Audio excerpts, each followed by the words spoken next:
नमस्कार, मैं Ranbir Singh lotus entertainment में आपका हार्दिक स्वागत व अभिनंदन करता हूं।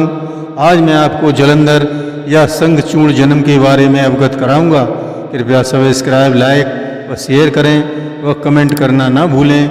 धन्यवाद। मित्रों, एक बार की बात है, महादेव जी नाराज होकर इंद्र पर अपने तेज से बहुत घातक वार करते हैं। इंद्र गुरु बृहस्पति जी की शरण में जाकर अपनी रक्षा की गुहार लगाते हैं। तब गुरु बृहस्पति महादेव से इंद्र को क्षमा दिलवाते हैं, लेकिन शिव जी के क्रोध से उत्पन्न वह तेज किसी भी तरह शांत नहीं होता।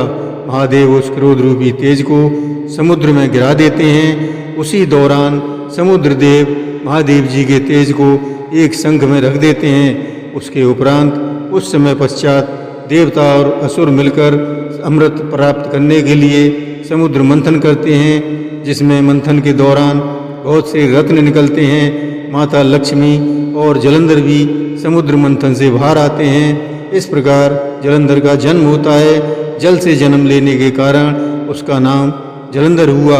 वैसे उसका नामकरण ब्रह्मा जी ने किया था। जलंधर का वास्तविक नाम शंखचूड़ था, क्योंकि वह शंख से उत्पन्न हुआ था। महादेव जी की तेज से उत्पन्न होने के कारण वह बिल्कुल महादेव जैसा ही दिखता था। जलंधर इतना शक्तिशाली असुर था कि उसे परास्त करना नामुमकिन था। जलंधर का विवाह हिरण्याक्ष पुत्र कालनेमी की पुत्री वृंदा से हुआ। वृंदा अत्यंत सुंदर असुर कन्या थी।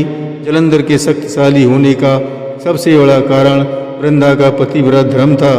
वृंदा के कारण ही उसने देवताओं को परास्त करके स्वर्ग के सिंहासन पर आधिपत्य स्थापित कर लिया और देवताओं को इंद्र सहित भागने पर विवश होना पड़ा।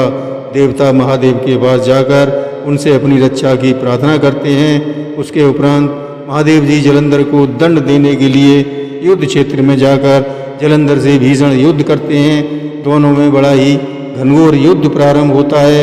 महादेव जी अचंभित होते हैं और सोचने पर मजबूर हो जाते हैं कि ये दुष्ट मेरे प्रहारों को इस प्रकार काट रहा है। इसका प्रथम कारण जलंधर स्वयं महादेव जी का अंश था, जो किसी भी स्थिति में शिव से कम नहीं था। दूसरा कारण उसकी पत्नी वृंदा का सतीत्व था, जो उसकी प्राण रक्षा कर रहा था। इस वजह से वह दुष्ट मारे से भी नहीं मरता है।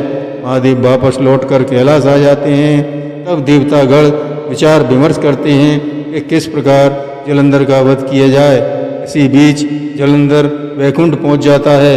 लक्ष्मी जी के बताने पर जल से उत्पन्न होने के कारण वे दोनों भाई बहन हैं। जलंधर वापस लौट जाता है।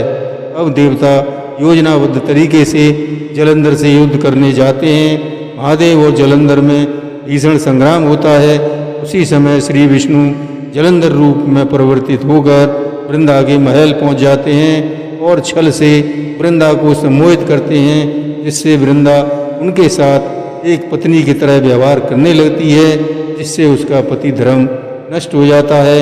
उधर शिवजी अपने त्रिशूल के वार से जलंधर का सर धड़ से अलग कर देते हैं। वह सर वृंदा के महल में जाकर गिरता है। अब वृंदा कुपित होकर विष्णु भगवान को श्राप देती है, जिससे वे पाषाण के हो जाते हैं। तब लक्ष्मी जी वृंदा को वनस्पत होने का श्राप देती है और इस प्रकार कलयुग में वृंदा और श्री हरि सालग्राम होते हैं। जब श्री कृष्ण।